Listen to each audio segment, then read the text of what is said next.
Right, good morning, ladies and gentlemen. My name is Andrew Lickham. For those who don't know me, I'm Dean of the London Business School, and thank you very much indeed for joining us this morning.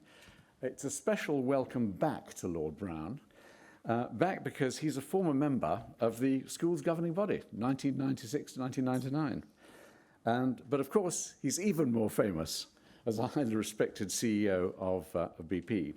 Probably less well known is that since leaving, he's been involved in a very wide range of activities, including a number of important organisations, commercial and pro bono. But today he comes under the Leading Minds label, since he's written 4 books on subjects since he left BP, subjects on which he's thought deeply, characteristically, and feels passionately. And today you'll be hearing about the subject of his most recent book, in which he takes a characteristically robust line, but not one you would necessarily have predicted. And that's why he's a leading mind. I'm going to hand over to Lynda Gratton, my colleague, if I may. She's Professor of Management Practice and Organisational Behaviour and Faculty Director of Executive Education here. Lynda's been involved for a long time in a fascinating research project on the future of work and is currently writing a book on the implications of the 100-year life with my colleague, Andrew Scott. Lynda. Thank you so much, and welcome everyone. Well, it really couldn't be a better time, I think, to be talking about the role of corporations in the world. There have been times when we love corporations and times when we hate corporations. I wrote a book called The Key, and the opening chapter was called A Love Letter to Corporations. And I remember the Financial Times at the time in the review said, Linda's been drinking the Kool-Aid.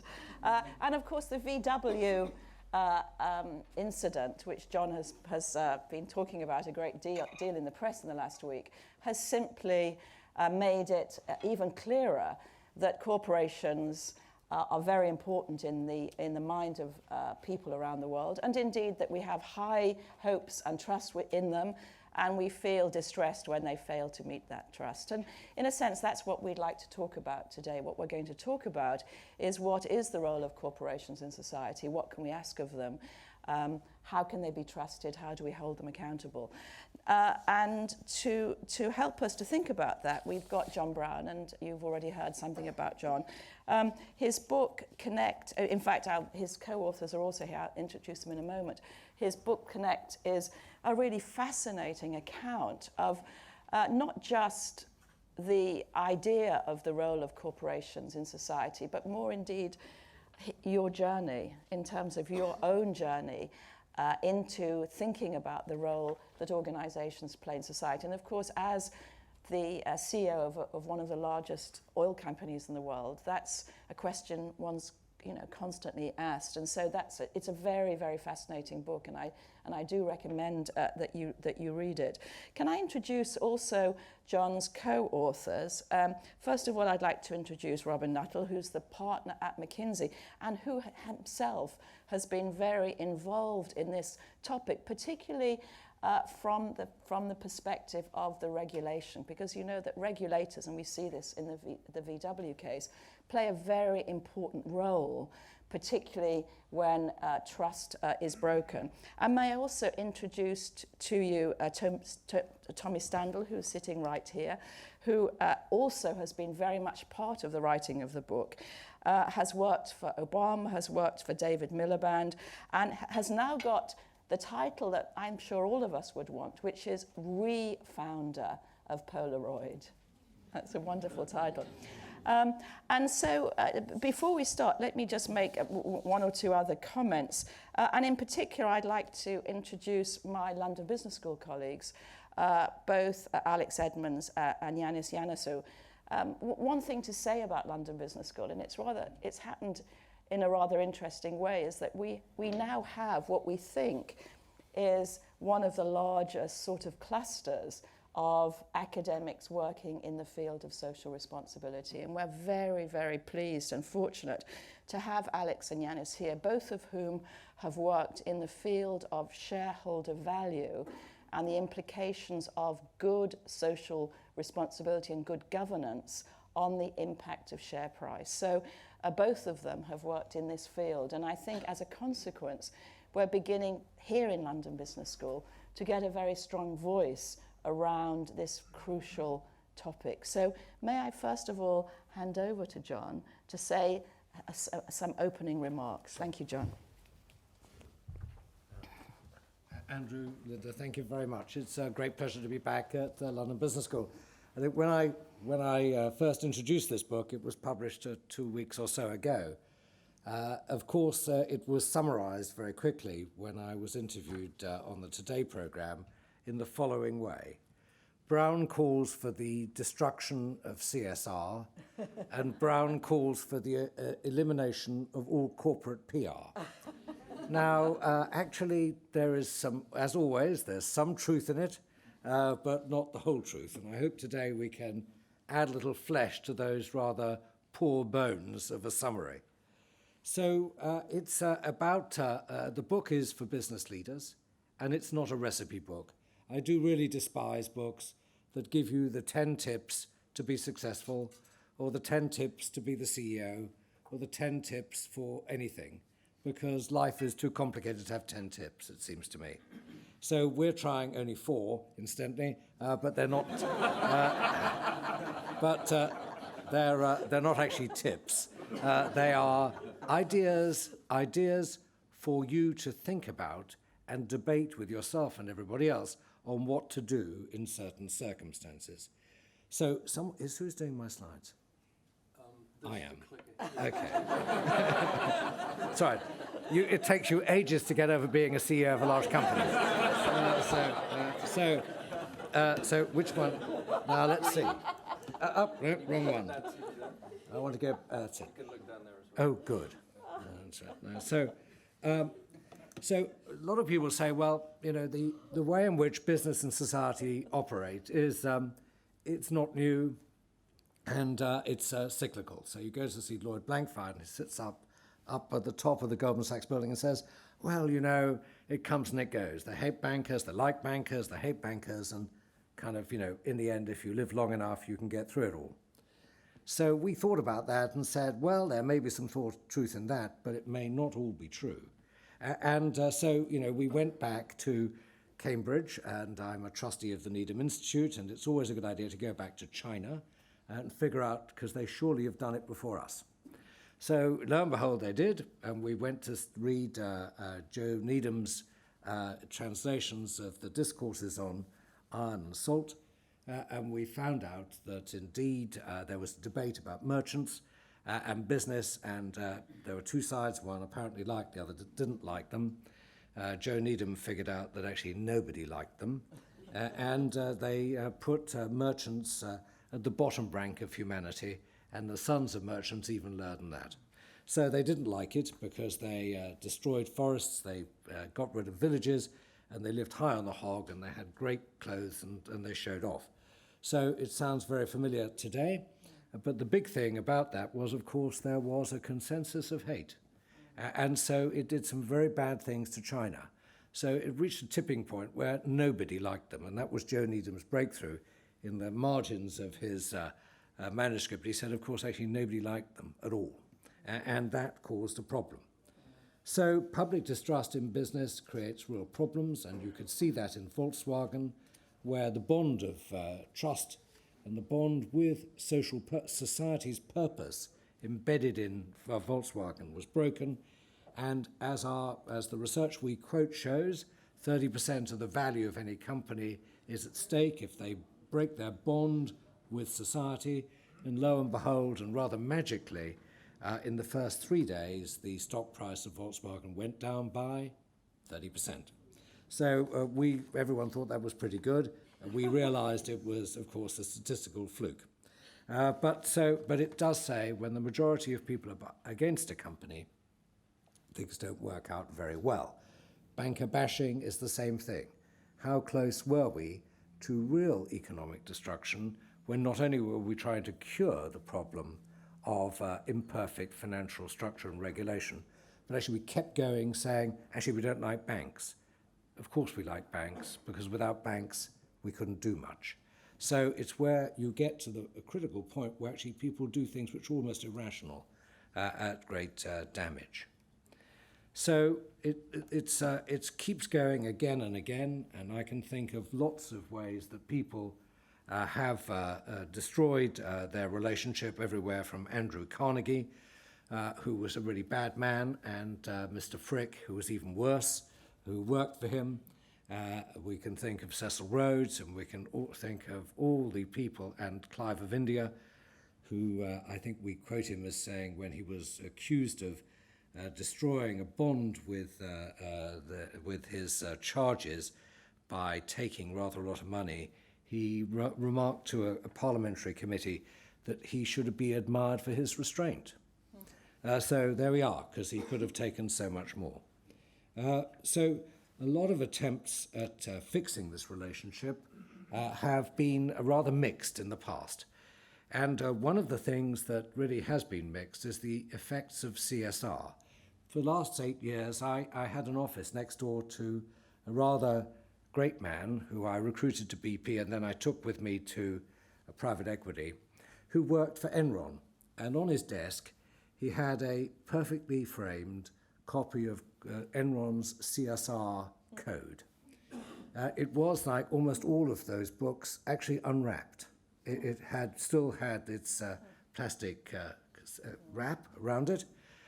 But of course, Enron were the winners of many awards, many awards, to do with corporate social responsibility. So I sort of make the point, that's actually the wrapped book, and this is Mr. Lay being taken away. So the question there is CSR actually worth doing? I think the form we think about is it's too detached from the company's core purpose, and we had now the newly appointed chairman of RBS, Howard Davis, who said to us that we carry out our business on a board, and then on Friday afternoon, we think about CSR for half an hour. And that, I think, summarized exactly the situation, in my experience, for many boards I've been on. So core activity proceeds, and this is a plaster over the edges. And I think that does actually create more than something which is bad. It creates a smokescreen and a sense that you can always do things and have this as a nice pet you can touch in the corner. I think it does further things. It induces a behavior which allows people to take failures, mistakes, and actually spin them into successes. And that's a remarkable thing that this plaster allows you to do.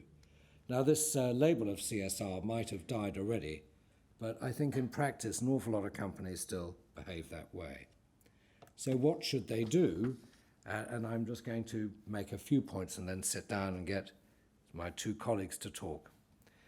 So the book really is about not suggesting a recipe, but indicating that if you have a leadership in a company which is connected, that is in all the ways with all its the people it interacts with, society generally, then it makes companies should do 4 things. And I'm going to start in opposite direction. One of the things that I think we've all observed, and I've observed very much, is if you can begin to engage with society radically, you begin to understand that a company actually is not dictating or directing. It is listening and serving the society as a whole. You need people you can't say that yourself. You need people to help you engage with society and actually support what you're doing. So this little picture here, which looks like something out of Hawaii 5.0, is not actually Hawaii. It is Papua in Indonesia, and the person with the flowered necklace and the rather fetching shorts is Senator George Mitchell, late of almost every single committee that made a difference to the world. And with him are a variety of people from Papua, Indonesia.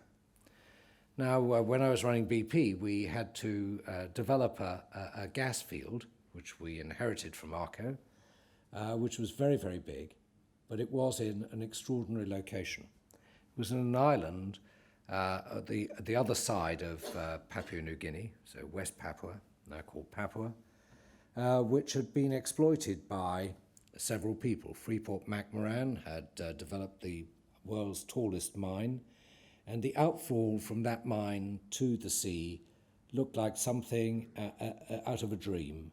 Amazing technicolor stripes where different minerals and outfalls were going directly into the ocean. The Japanese, too, had realized that actually just outside the bay here, there were an awful lot of shrimp, and maybe they could just sit there forever and harvest the shrimp. And then people on the mainland had figured out that if they could hide it under actually a natural forest, they could plant a lot of palm trees and create a lot of palm oil, which is outside the normal regulation of palm oil in the world. Finally, the indigenous population were in tribes, and they were at continuous war over land and rights, which weren't written down, but everybody knew what everybody owned. So it was by custom and practice. The first proposal I was given as CEO is that we had to move a village in order to build a plant. And I thought that might be a step too far, really, especially given the circumstances. And the final thing, incidentally, was that the Indonesian police were there, and they were putting down people who spoke out, huge human rights abuses. It was said, actually, that the police themselves and the paramilitary actually made things worse by being there, because they wanted to be there because they got a premium for being there rather than being on the mainland. So they actually induced human rights abuses themselves and fomented dissent.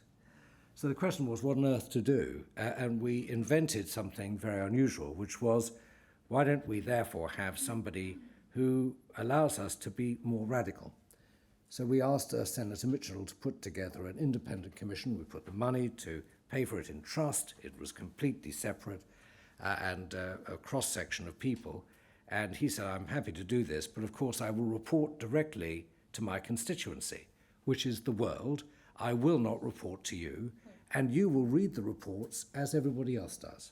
This did not go down that well in BP, but actually people got used to it. But it did actually allow us to do business. It actually allowed us to understand the problems really and to put ourselves on the same basis as the people we were working for and with.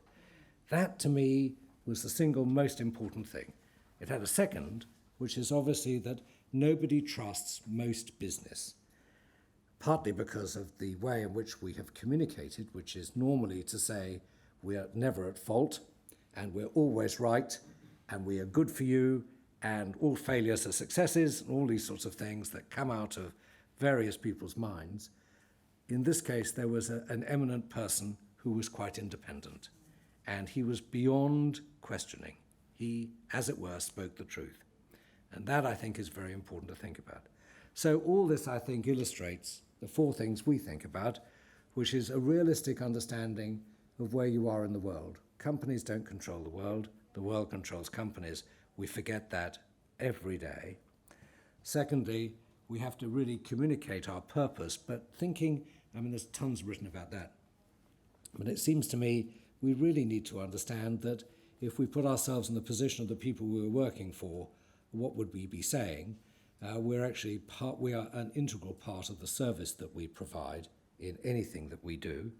Thirdly, it seems to me that rather than CSR and all these other things, we have to embed in the real management of the firm what actually is happening with society. And the big trick there, I think, is it's a sort of move of inclusion beyond the normal use of the word. It's all about getting people to allocate time to do that.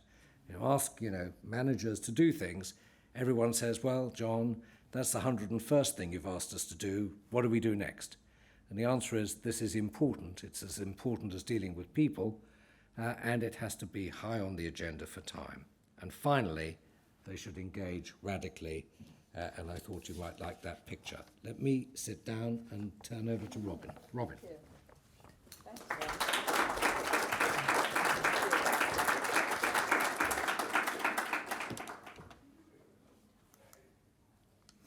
So John's given you an overview of the ideas in the book, and he shared some of his own personal experiences.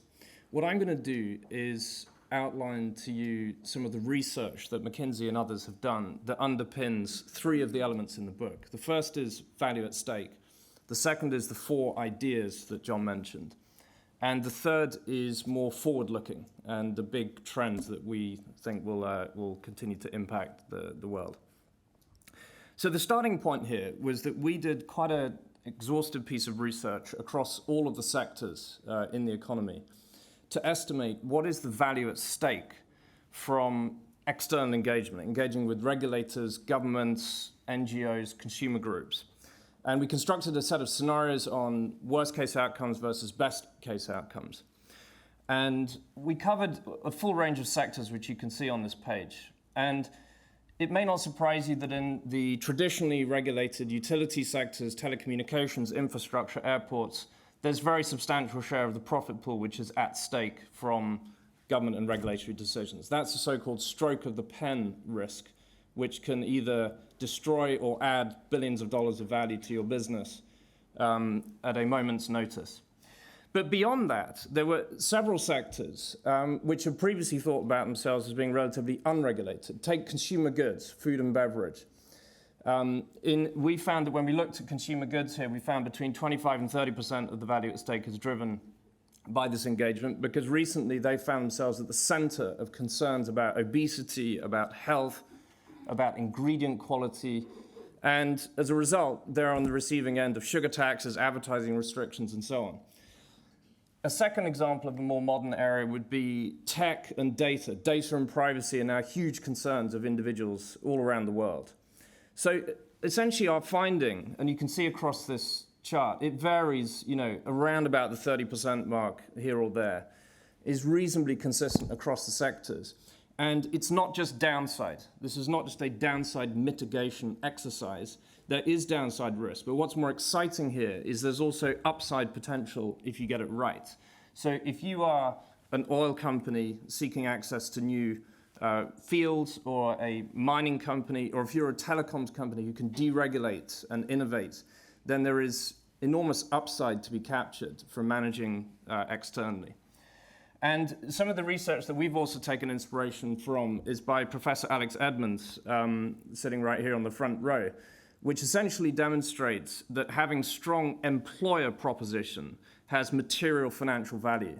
And I think it's around about 20% share price improvement over 10 years, Alex, relative to those who have poorer brands. So that in itself is a very material and important value upside from engaging, well with your stakeholders.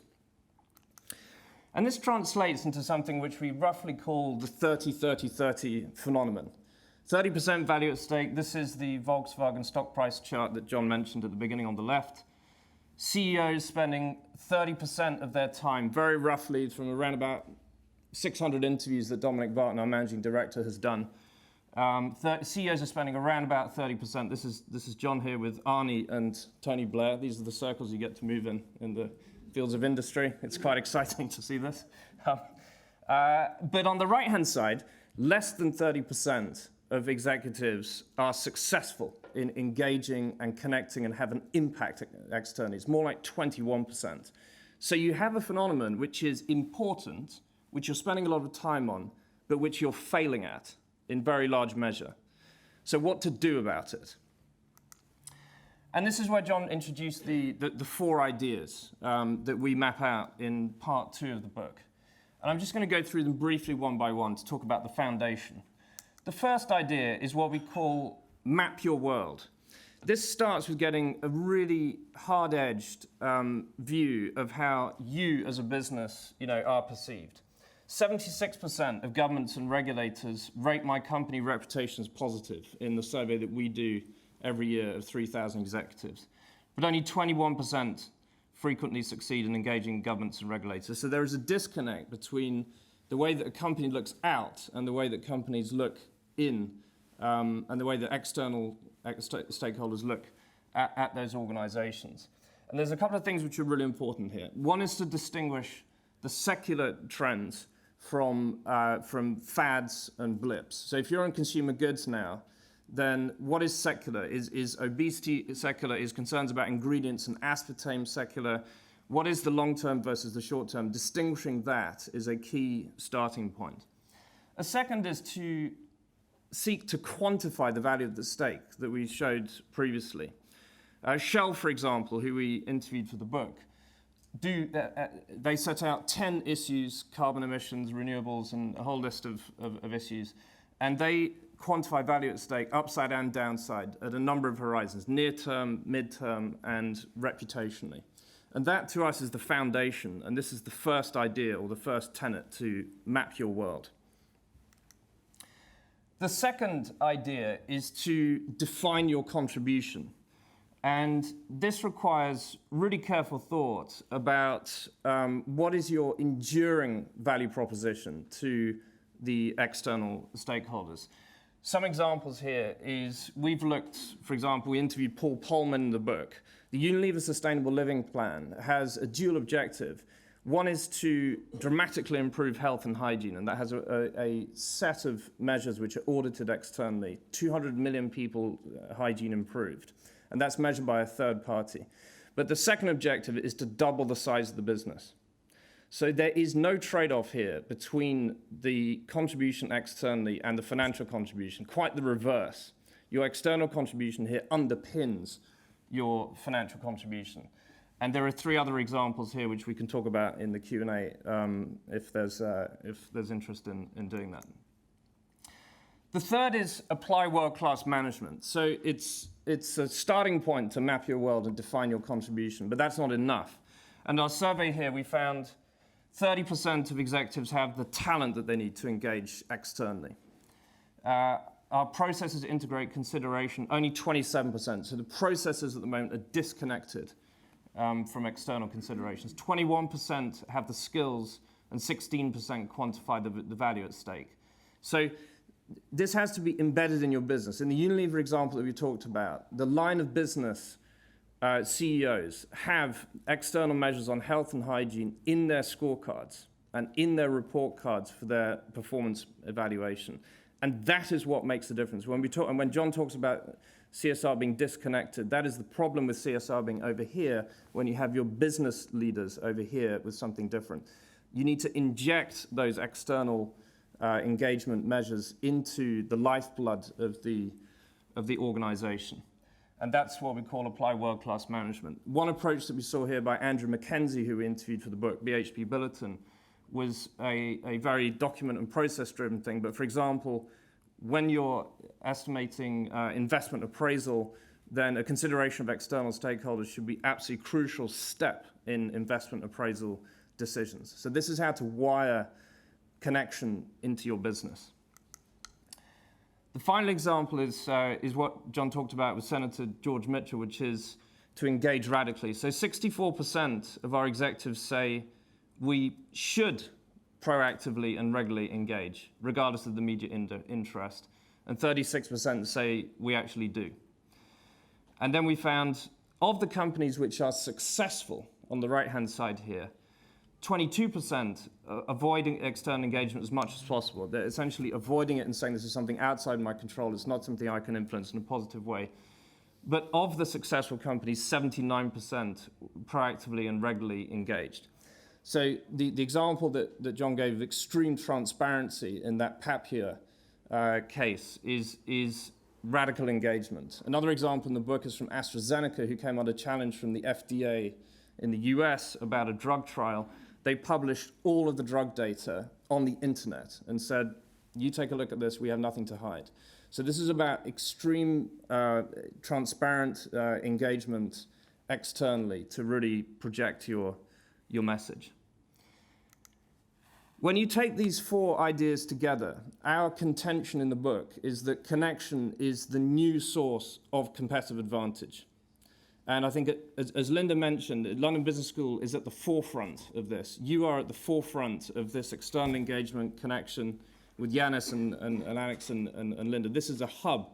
But you are ahead of the thinking in other business schools as we go out and talk to them in this sense. But In 10 years from now, we think, now everybody says competitive advantage is about operations, about marketing, it's about corporate finance. Yes, it is about those things, but not only. And many of those advantages are getting commoditized away. External engagement is going to be the new source of competitive advantage. The final observation I'd have before I hand over to Tommy to talk about the future, I leave the difficult bits to John and Tommy, as you'll have noticed, is what are the trends which are enduring, which are going to impact the interface between business and government in the next 10, 20 years.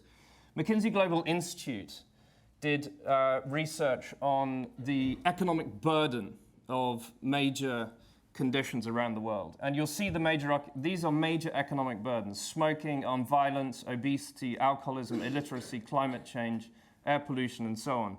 These are the really big concerns, and actually they're fairly similar no matter which country you are, which part of the world. We have this chart, by country, but it shifts a little bit here and there, but it's actually broadly similar, ranking. We would argue that for probably 80% of these social burdens, government is going to be looking to private sector to help solve them. If you are the Department of Health, you need to engage with the food and beverage companies if you're going to solve obesity. There's just no way you can avoid it, even if you wanted to. And that's true of these other conditions that you see here.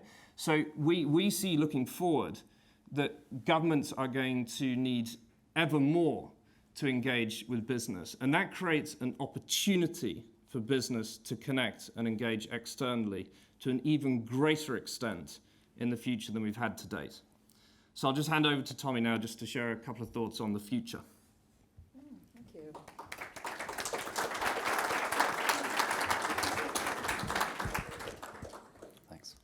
Thanks very much, Robin. So Robin and John have talked a little bit about the value at stake, and there's this huge pot of money there, 30% of value at stake. And we really see connection with society as the final frontier of competitive advantage. So I'm going to talk a little bit about why we think that is. We see 3 megatrends that will drive and increase the importance of connection with society.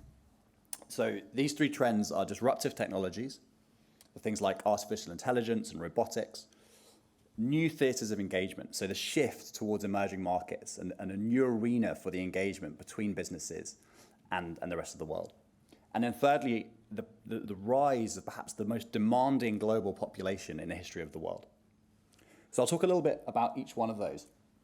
With disruptive technologies, we see technology as sort of the primary agent between business and society.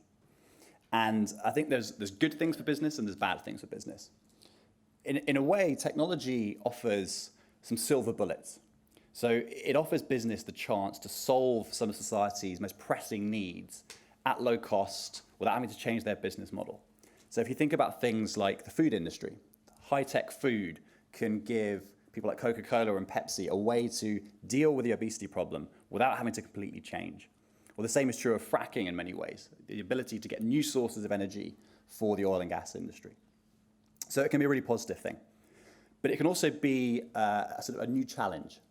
And we see the rise of mobile connectivity as almost like shining a light on business around the world. So the actions of companies, whereas before you could hide and you could be very opaque, now anything an individual or a business does can be shone around the world in seconds. So that really forces business to engage more effectively, and it will increase over time. There are 50 billion connected devices coming on stream in the immediate future. Also with technology, we see a sort of a fear. So there is this kind of visceral fear of the leverage to do harm that technology puts in the hands of business. And that could be things like artificial intelligence and the fear that will take away all the jobs, or that companies will suddenly have supercomputers that are more powerful than humans.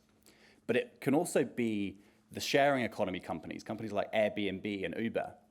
And when those guys come up against the incumbents, the taxi industry, the hotel industry, there's this huge clash. And we're seeing this at the moment here in London. And Uber's $50 billion valuation, these huge valuations, depend on their ability to connect city by city with local governments and with society as a whole. So, here in London the other day, TfL suddenly come out and say, we're going to put a 5-minute minimum time to order a cab. So suddenly, a little local government can say, your value proposition for convenience, we're just going to take it away. And Uber have started to get really serious about this. They've appointed David Plouffe, who ran the Obama campaign in 2008. They've appointed Rachel Whetstone from Google. And so they're doing what we think is our third tenet of connected leadership. They're applying world-class management because they realize that these huge valuations depend on it. So technology is really, really important. In terms of these new theatres of engagement, what's really interesting is that for the first time in history, the main arena of this sort of battle between business and society, or of this engagement, is not going to be happening only here in the West. It's going to be happening increasingly in Latin America, in Africa, and in Asia. In the year 2000, 5% of the world's biggest 500 companies came from emerging markets. And in 10 years, that will be 50%. So you've got new actors with new cultures trying to engage and trying to figure this thing out. And for these very big, very new emerging market companies, they've got to figure out how to engage at home, but also here in the West. And there's a bit of a trust deficit. So research by Edelman shows that if you're a company headquartered here in Europe, in a large European economy, about 75% of people around the world might trust you. And if you're a firm headquartered in China or India, that figure is about 35%. And in the book, we talk about some of the problems people like Huawei have had trying to engage with the US government, and they've effectively been locked out. So there's a big battle on the hands of those emerging market companies coming to the West. But also, as we've seen years and years, with the Clive of India, as John mentioned, there's still that problem of Western companies going to emerging markets and engaging successfully there. So we think that's going to be a real driver of this problem and of solutions as well. The final thing we'll talk about very briefly is this new demanding global population. In India, there are now more cell phones than toilets. And it's a kind of amazing fact that you get the combination really of the first two trends here. So you get technology in the hands of people who were previously voiceless, who now have this huge voice and this huge ability to hold business to account. And as emerging markets grow, you'll see sort of some of the societal and environmental problems be increased, but also the demand as wealth rises and access to education and information rises, the ability to hold business to account will really, really increase. So we think that this is the final frontier of competitive advantage. We think that to be successful, not only as a company, but also as an individual, as an executive, we think that connecting with society really, really radically will be the way to succeed. So I think we've said enough from us. We'd love to turn it over to a bit of Q&A. Thanks very much. Thanks very much.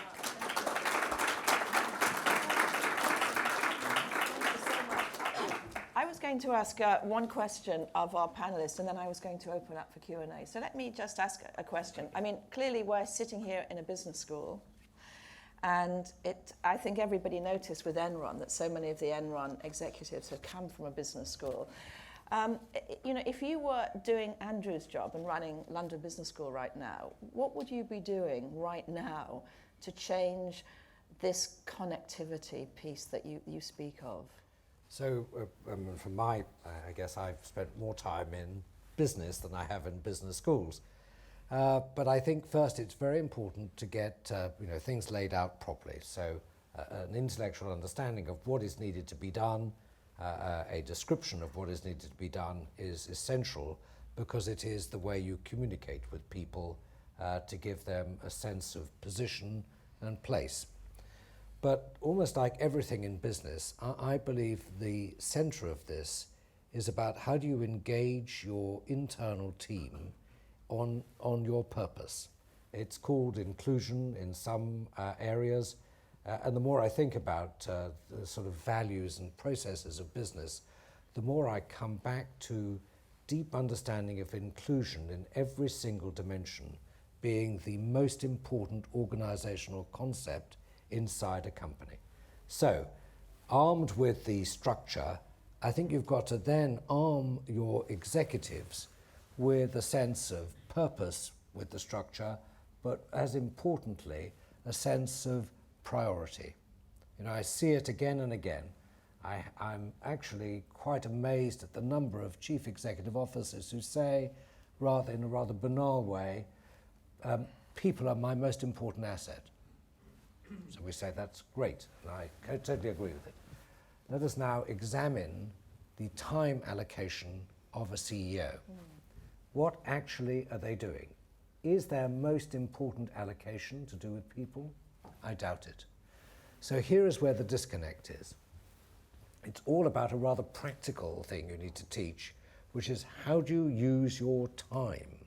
How do you really use your time in real life, not on a piece of paper?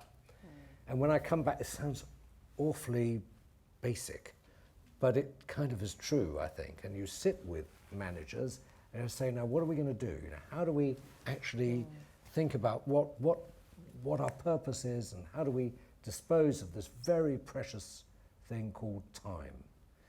And worst of all, I would suggest that allocation of time is getting less disciplined rather than more disciplined now, because people are too reactive to too many signals too quickly.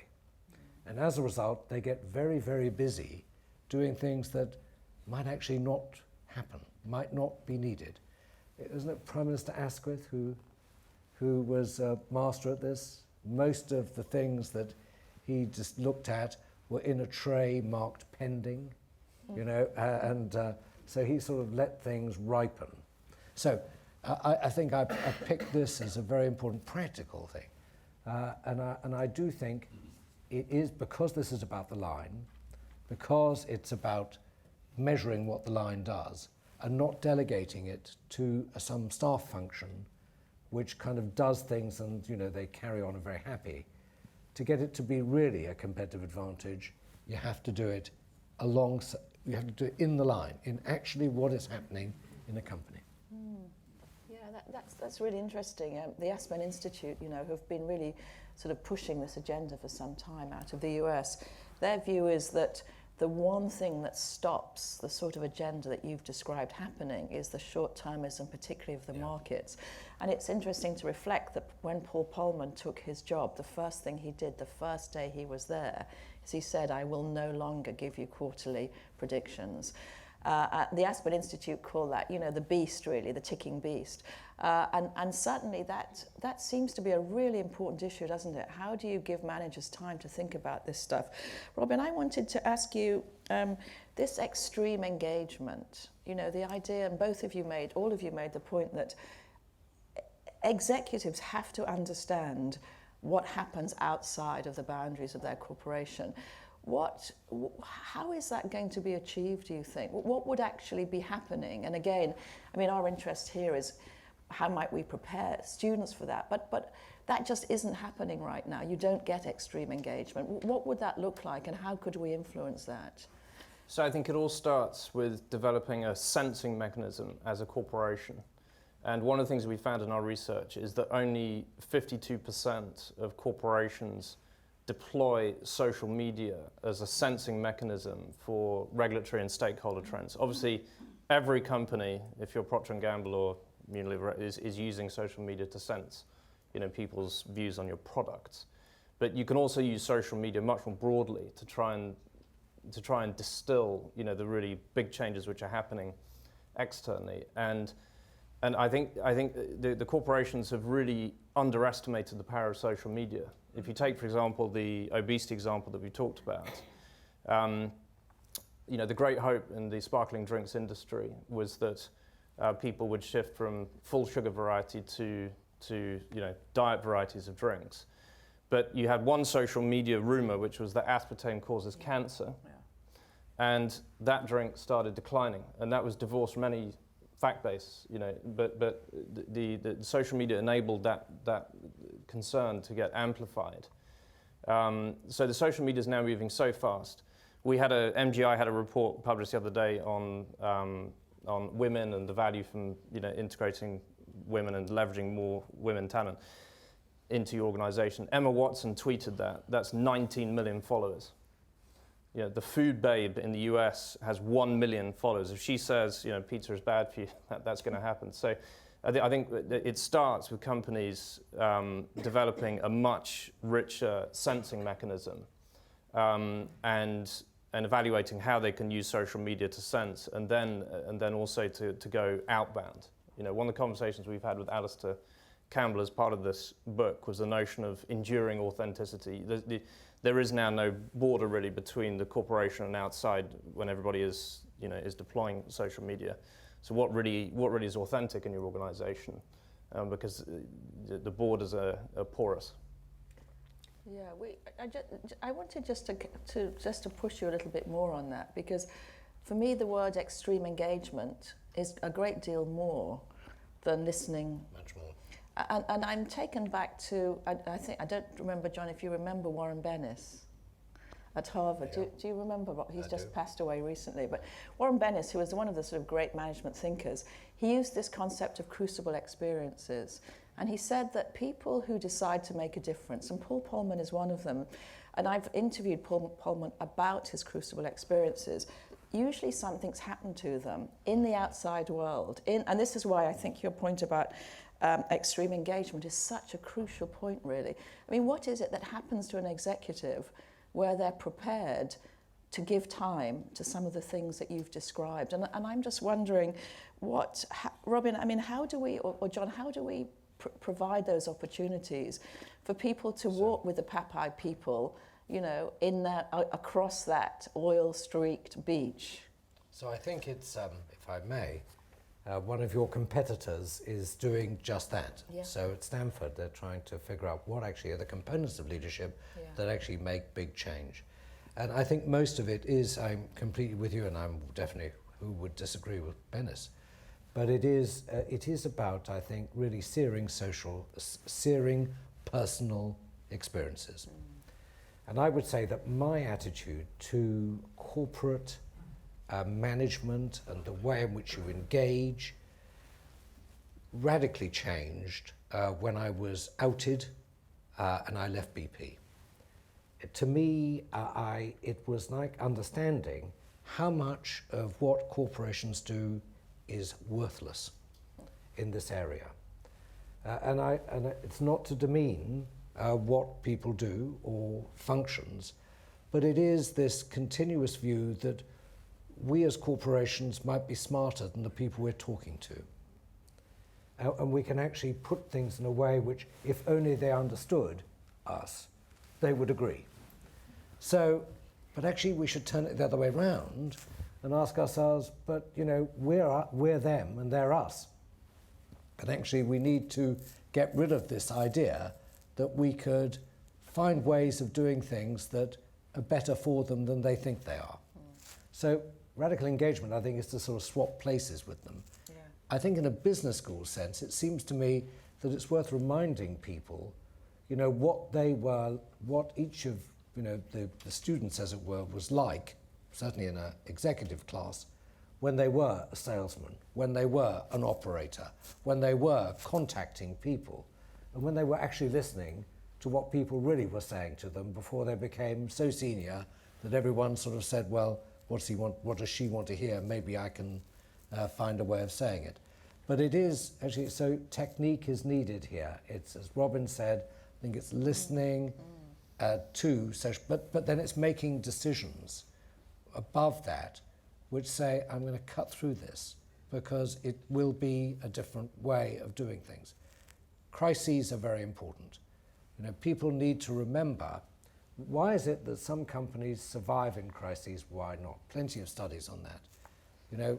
I'm a great believer in the reservoir theory, that actually you build a reputation reservoir. It's more than reputation, it's the way you connect with society. And so you have to figure out why you're doing that, and what's it take to make it. Because the moment something goes wrong, and it will go wrong, it will start draining. When it empties, you are in extreme danger. You may be in existential danger at that point. So you've got to figure out how to have enough of it so it doesn't all drain away. And Volkswagen will have that, experience now. They have a reservoir of reputation, great cheap cars. Everyone I know's owned a Volkswagen. I've owned 3 in my past. So everyone sort of knows it. But is there enough in there? Probably is, to protect them. So I think that's very important. I think the other thing which is important is, we put it in different ways in the book. a sense of understanding who you are, where you are in your context. It's often said that bad news comes in threes from companies. I mean, that's the old saying in the city. You know, so we had one profit and now warning, almost certainly there are three. And the reason is that people can't quite get their heads round how bad it is. And so it's better to almost exaggerate it and understand that what you're doing with people by incrementing out. And it's all part, I think, of the same thing about being radical. Very rarely do you damage yourself by putting something out which is, you know, you really have to stretch yourself to say that could be right, and you can always come back from it, and you get respect. And you actually build your reputation reservoir. To keep incrementing, you destroy it slowly. Tommy, do you want to add anything to that? Is this mic on? Yeah. Yeah. I don't think the mic's on, but I would say probably two things about preparing people to do this. One is I think Connect should be on every business school. Absolutely. Sure. At least 2 copies. But no, seriously, I think one other thing, Don Barton, the head of McKinsey, I think has got a really interesting concept, which is the idea of tri-sector athletes. And I think if you have more experience of business people working in the public sector and the social sector early in their career, I think many executives don't have that. I think if you have that, if you come into a leadership position with that experience, you're just going to be a much better listener and a much better engager. So I think that experience in the leadership career is really important. I think one other thing which, again, more and more people are understanding is so important for great sound decisions is this question of having inclusion and therefore having a diverse team or decision framework, team. Because that allows people to take different takes at what's going on. It's, I think, a requirement for the FCA now. They test boards. It's a good thing. You know, are they diverse enough to actually to make safe decisions? But it's more than that. I mean, it allows you to think widely, think geographically, think internationally, not be provincial. You know, all these sorts of things really matter when you want to think about how you're going to engage and what you're going to engage about. I also think to your question, Lynda, about practically, you know, what might one do if one was the dean of a business school. I think the more forward-thinking business schools will embed external engagement, connection, whatever you want to call it, into their rubric. Yeah. So we obviously at McKinsey, we draw from the business schools widely all over the world, and you know, you do marketing 101, you do strategy 101, you do corporate finance 101.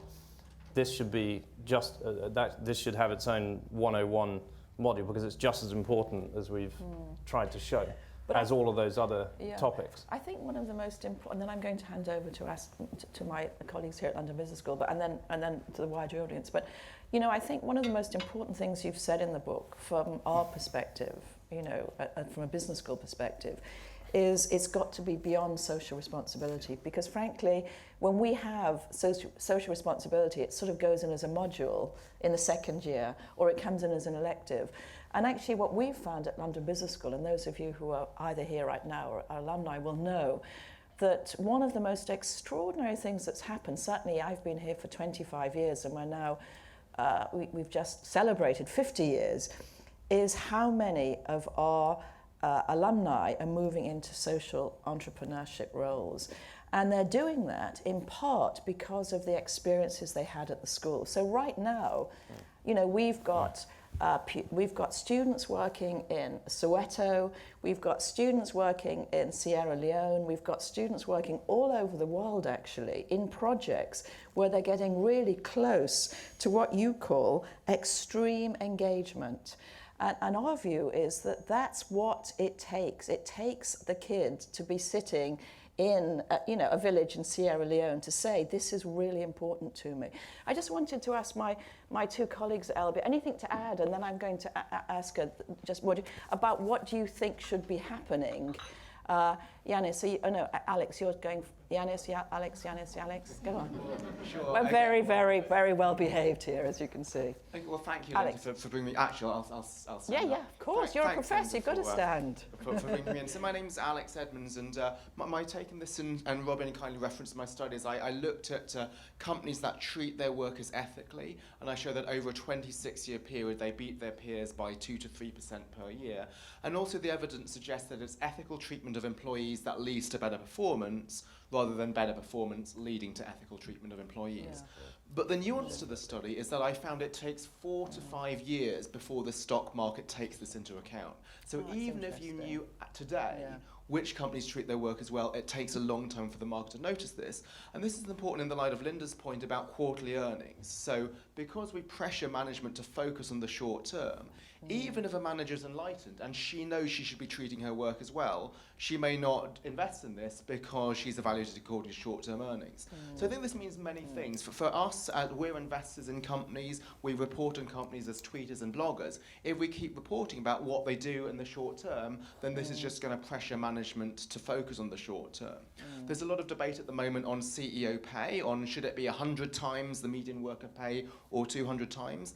I'm not here to defend high pay or not. All I'm saying is that that's only one dimension of pay. What matters is more the horizon of pay. Are you paying according to 2-year performance or 5-year performance? Just focusing on the level may not be enough. So a lot of the main dimensions of a firm's value are not captured in quarterly earnings. They're in these intangible measures. We should look towards this and evaluate companies according to long-term performance, rather than making a knee-jerk reaction and dumping a stock just because it's underperformed in the short term. Thanks so much. And I think, you know, one of the points, my sort of area is partly human resources, and one of the things that we've been very poor at is managing, is reporting on intangible assets in an organisation. So we report on tangible assets in a way that everybody can understand it, but intangible assets like engagement and so on, there is no reporting mechanism for that. So one of the reasons that the market doesn't respond quickly, I know Andrew is very interested in this, is because there's no publicly available data on what a corporation is actually doing in these sorts of ways. So thank you so much. Anything to add, Yanis? So thank you for a wonderful presentation of the book. My name is Yanis, and as I would like to think of it, I study how organizations, to the extent to which they integrate environmental and social issues into their strategies and try to at least contribute towards a sustainable future. So I was delighted to see that finally we're progressing the conversation beyond the A, CSR, and B, does it pay or does it not pay, which has, in a sense, stuck with us for decades. And I think what I find fascinating is your identification of engagement as a crucial aspect of this. And I completely agree, and in some of the work I did, there are indeed 4 pillars that actually define what a sustainable organization is. And as you mentioned it, radical engagement or profound, deep engagement with stakeholders is a critical one. But I would like to highlight 3 more, which I think kind of go under the umbrella of radical, which is transparency and accountability, right? Which we see a lot of companies not being accountable only for their financial performance, but indeed for their socio-environmental and ethical performance. Secondly, the time dimension of their decision making. In other words, the adoption of more long-term as opposed to short-term horizons, as you spoke about before, and the idea of more engaged corporate governance. In other words, in terms of practicality, as you mentioned earlier, how does it trickle down in the organization? Well, you need to introduce non-financial objectives. You need to introduce non-financial incentives into the structure of the organization. You need to reward your top leadership along this issue. So only to highlight that the radical engagement aspect essentially leads to a radically different organization. Right? So. Well, thank you so much. Questions, observations? Who's going? Yes, and would you like to say who you are and where you're from? Extreme engagement will Yeah. lead to marriage if there's been extreme understanding on the other side. Could anybody hear the first bit? Oh, good. We're talking extreme engagement and extreme understanding. And to have extreme understanding requires education. The pejorative overtone is that education will now be regarded too often as spin. what are the mechanisms for educating those out there, from the press down to customers, down to users, down to other stakeholders, that will affect a better marriage? Yeah, so again, back to this question of education. How do we educate people into understanding these? Are you thinking particularly sort of the lives of others? Is that when you say, what is it, education in what? I can summarize it very briefly. Yeah. Attempts to engage are too often negated by the fear that it's bullshit. Yes, yeah. Sorry about that. Yeah, How do one get over that barrier? yes. Possibly by education, but what are the mechanisms to lower the barrier to understanding? That's a very. Can I make a comment on that? I teach a program at London Business School in the second year on the future of the world, really. So we start off with some pretty, tough information about the world, and then we get various corporations coming through talking about what they do. Unilever, Standard Chartered Bank, and so on. They get a pretty rough ride. Absolutely. And you're absolutely right. And I actually feel I get a bit annoyed with the students because I feel that they aren't understanding the pressures that corporations are under. But nevertheless, these tend to be very different. And actually quite a lot of, there's only a few executives who are prepared to come to London Business School and talk about what they're doing, because quite rightly, the students are saying, well, hang on, you say X, but you're actually doing Y. And of course, the good ones have done all their homework. So they know. So I think that's. How do we get a better dialogue between corporations and observers about what it is they're doing and why they're doing it? Tommy, you look as if you're desperate to say something here. I think it's such a great question, and I think I was talking to some PR executives yesterday, and they're really interested in this. And I think it comes down to what Robin said, which was enduring authenticity. And I think when people see chief executives on television, they feel that they're getting a version of the truth rather than the truth itself.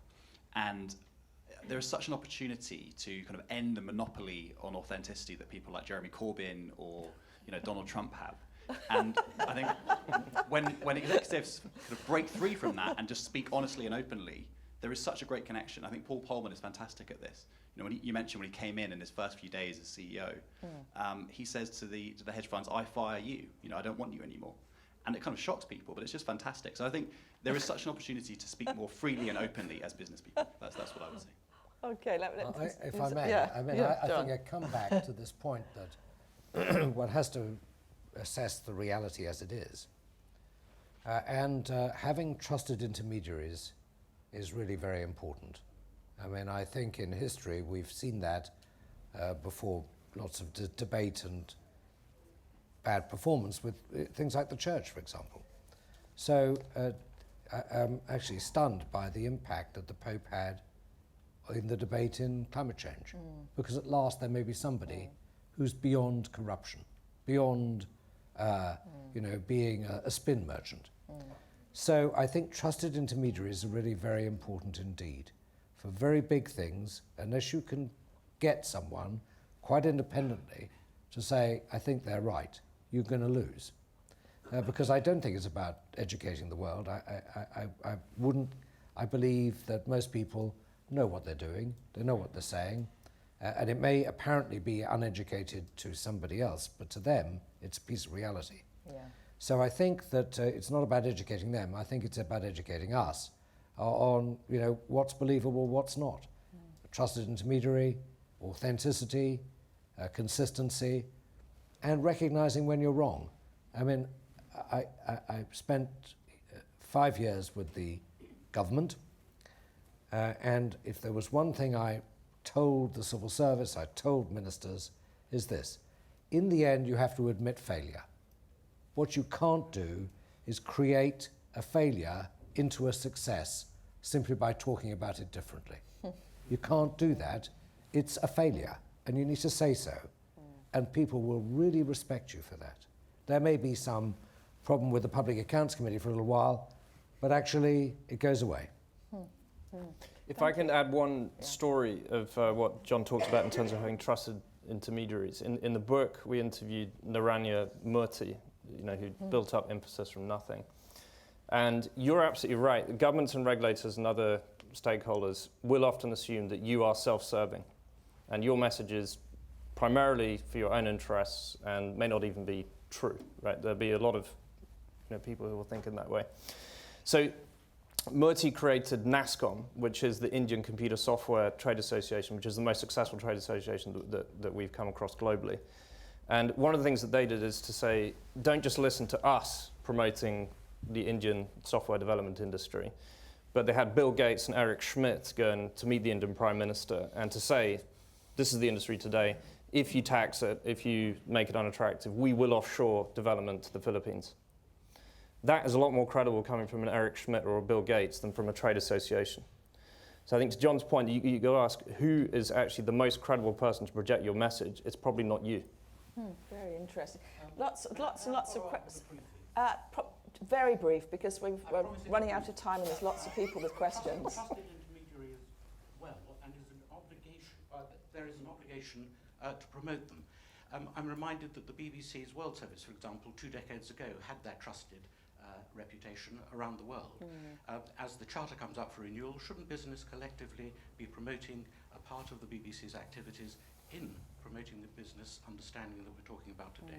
Thank you. A very interesting observation. Now, yes, the lady in pink, as they say in any questions.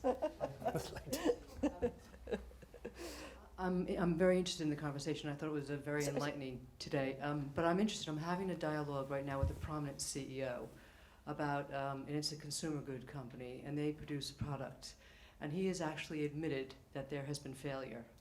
And he's trying to address it, but there is an incredible breakdown between him and his organization in resolving it. And this has been going on for 2+ years. And what's really interesting is the observation that you said your classes actually go to Sierra Leone and learn. And I know there's a bridge of gap of people learning and understanding from firsthand knowledge to actually doing something. But in big organizations, there is a bit of, I have to say, disbelief in understanding how someone can, on the face of it, understand and have radical engagement, but at the end of the day can't resolve what is admitted to be a failure, and that's I find crippling. Well, I know that John is desperate to jump in here because you're very interested in the politics of organisations, and that's a question about how do you manage not just the external stakeholders, but actually, I noticed that with Paul. I mean, how does he manage his own board? How does he, So it is, of course, I mean, there is no one-size answer to this, but I think when you've got to, you need to alter the way in which people assess, it seems to me, inside, and the ability and spend time aligning people not with a point of view, but with a way they look at things. And aligning an organisation is very important. So I think most people would say, well, it's business judgment which transcends the politics internally. How do you get there? I think it takes a lot of effort because people are very nervous about admitting failure because all the incentives are designed to do something different. Secondly, there are all sorts of protection mechanisms inside a company nowadays, mostly called the legal department, which stops people. They say, well, the implication is. But they don't look at the cost benefit of their decision. No, lawyers are not there for that. They're there to advise you, but so often their advice is taken as instruction. And very dangerous that is too. I mean, this in the end is about business judgment, but about getting people to think differently. Conrad, Shoe leather. You've had your hand up from the beginning. Conrad Young. Thank you very much, John. Thank you, Robin. I'm one of McKinsey's tri-sector athletes with non-profit and public background prior to doing the MBA. John, I really wanted to ask you about this cohort that you're a member of, and there are a few people in this room who are members of the cohort, by which I mean a generation. I don't see many tri-sector athletes in the non-executive director cohort. I checked this out by doing the Financial Times non-executive director's diploma, and during the course of that I found out a lot about remuneration committee, nomination committee, the interest in making sure that people were compensated, but CSR, as you say, was the last half hour on a Friday, even in that diploma with all of these aspiring non-executive directors who by and large are accountants. So I wonder if you've got any thoughts about how you would address that cohort of people, actually more specifically the Financial Times non-executive directors, to get them to understand this radical engagement. Well, I mean, naturally, I would send them all to the London Business School, first of all, which is really important. To, yes. But there's a serious point here. I mean, nobody can, immediately be everything, and they need to be educated. This is where education matters, but with a hands-on approach. I do think that, so I'll give you a flippant answer if I can. I was just interviewed by Prospect magazine for their column, If I Ruled the World, right? So I gave them four very, I won't tell you what I'm not allowed to tell you, but until it's published. But the last two things I said is, one, I would abolish quarterly, I would forbid quarterly reporting. I'd forbid it. Secondly, I would require every executive to read 4 books a year. One of which would be mine, of course, but the other 3 should be drawn from the body of English literature explaining the human condition. Yes, because actually this is something which is disappearing. And therefore people arrive at a non-executive level as actually just a slightly different version of executive management. And they shouldn't be that. They should be much broader, looking at how to integrate everything and how to position the company, in my view, in the world at large. And for that, I think you need to understand the world at large. And so part of that, in a more serious point, is the finest business schools in the world and the ability to get a deeper understanding that actually not everything is IRR or NPV. There's something much more about it. Call it optionality, call it all sorts of things. If I may, I want to go on a rant for a moment. Okay. 10 seconds. 10-second rant. So I've been very interested in this debate about stranded assets, right? It's very important for the oil industry. So I was saying to myself, I wonder, are there any companies in the world that don't have stranded assets? These are marketing strategies that go wrong. They are products that you've developed, they don't work. They are countries you go in where you can't actually bang the door down. What are these? So everybody has, it's all about creating options for business. And it's a rather illiterate point of view, I think, to say, only one business has stranded assets. It's not to understand the richness of business development, it seems to me. Oh, interesting. Can I just follow up on the question? Because the point you made was about a cohort, and you said that John's cohort, if you look at, and I would include myself in your cohort, there's not many people who who have that different experiences, and you are one of those people. When you look at your cohort, do you find there's anything different? Do you think that the young people, for want of a better word, are now having a broader experience? Thank you, Lynda, for making me a young person again. Yes, happy to do that. I think there is, and it's partly a mindset thing. It's not entirely a cohort.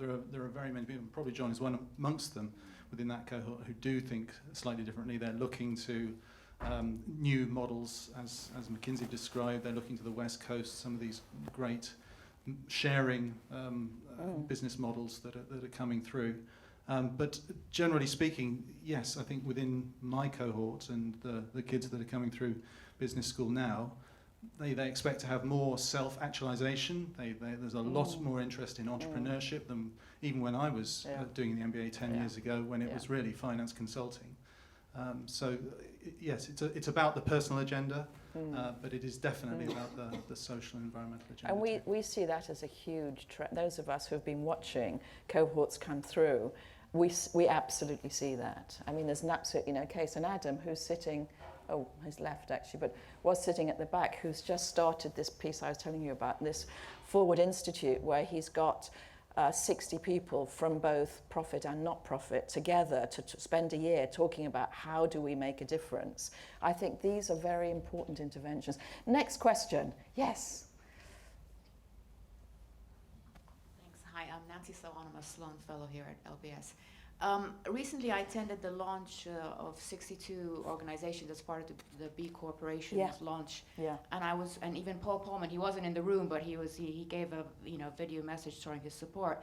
I was just curious, from your perspective, do organizations need to be seen as part of these communities and have that label and that certification to be successful, or should they just focus on doing the right thing and not worry on these having that label of being B Corp certified? Yeah, interesting question.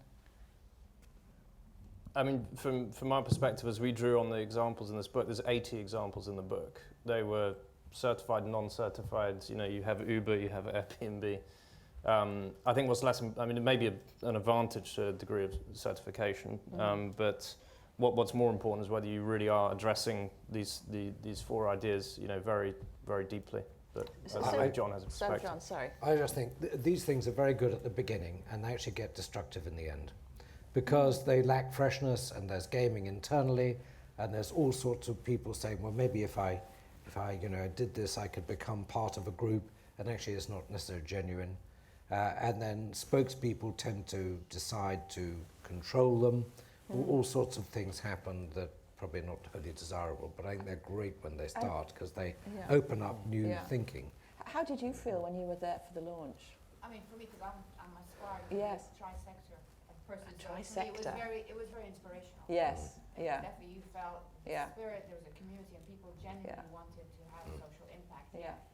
They're not trying to make the distinction between, I have to be a charity to have social impact. I can still be for profit, but the key is having social impact. And the organizations, that were on the stage were very, very inspiring. Yeah, and I think, when you look at the history of change happens at many different levels, doesn't it? So if we want to move to a world that you've described in the book, then it will require, all sorts of people to form all sorts of stakeholder groups, both, to act as individuals, as Paul does, but also act as members of stakeholders. Next question.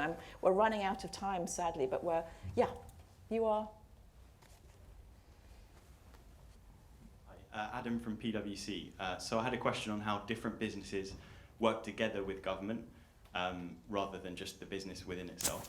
Over the last Parliament, there's been a move towards more employer-led initiatives. So I've been involved in one to do with apprenticeships, for instance.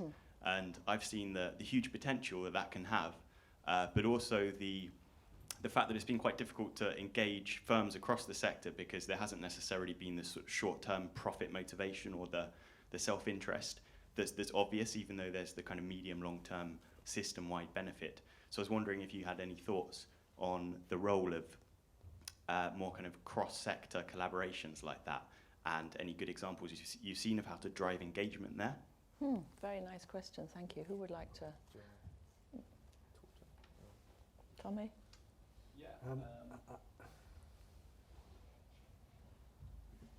I think one quick thing to say about business and government, because you mentioned governments there, is that sometimes government's really unfair. And I think knowing when to engage and when to say, actually, you're being totally unfair and wrong, I think is really important. So I think the Uber story is so interesting on this, because I think their strategy is to say we have to win the argument with society, and then some of these piddly local governments, they can cause a lot of trouble for us, but we're never going to win the argument because they might be in the hands of the taxi industry or whatever. So Uber will get a cease and desist order to just leave a city, and they will stop. They won't stop. They'll keep going. They'll take their $20 million fine and deal with it. And their long-term strategy is to go around government. So I think just knowing when your stakeholders are your stakeholders and when they're not is really important. I think I was trying to think of a really great example that worked. And right now I can't think of one. Oh, I've got one. That really is great. I'll tell you in a minute. Go. No, you should do that because I think, so I've spent, I've served 5 prime ministers one way or another, and the last time I tried to do this, I was right at the centre of trying to build business engagement in every single department of state. So the record was mixed, and I think, so what were the conditions for success? The first and most important thing was enduring. Was what was being proposed actually resilient beyond the end of a parliament? And I think a lot of businesses shy away because they say, well, it'll last a parliament, if that. and maybe people get bored with it after 4 years. So I'm not quite sure what I'm doing here. I might build and then it will disappear. If you can really project that resilience, I think then people begin to do things. Whether it's sort of this regulation or change of policy, this policy instability creates business shying away. When you can bring them in, then you get a great, better result, I think. But I can't think of a specific. Well, maybe the National Citizen Service, actually. Yeah. That actually, because there is a lot of commitment to that, the young people. Yeah. That I think might be working. I was thinking of Singapore, actually, where the government-industrial link is incredibly tight.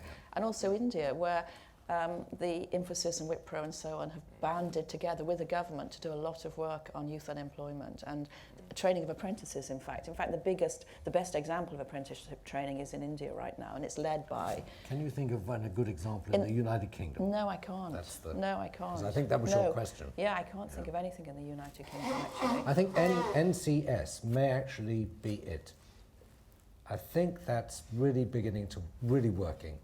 I'm a great young CEO, and I think it's kind of working. So that may be a great success.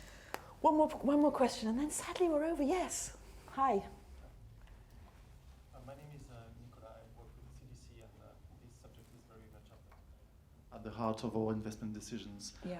So I would like to hear the views of the authors about how to best manage the risks around radical engagement with stakeholders. And one risk could be reputation risk, for example. I mean, part of society and of customers could view radical engagement as another form of lobbying and being part of this conspiracy of large corporations taking over the world. Another example would be related to the new areas of engagement in emerging countries, where in a number of countries the local culture actually pose some risk of exposing cooperation to bad practices, and which could backfire. Good question. Very quick response. But well, how does radical intervention not just look like sophisticated PR? Well, I mean, first of all, I would agree there are risks of the radical engagement, but too often there's another risk, which is not radical engagement, if you will, and often those two are not looked at. So often I hear a lot of clients saying, well, if I do that, then this could happen. But you're saying, well, actually, look at the way the world's moving. If you don't do it, the risk is actually much larger. So I think the risk of not doing it needs to be as significantly, reviewed. And then the second thing is that we've often seen this become part of the risk department in the assessments, which then encourages an intense focus on the downside. But there needs to be an equally rigorous assessment of the upsides.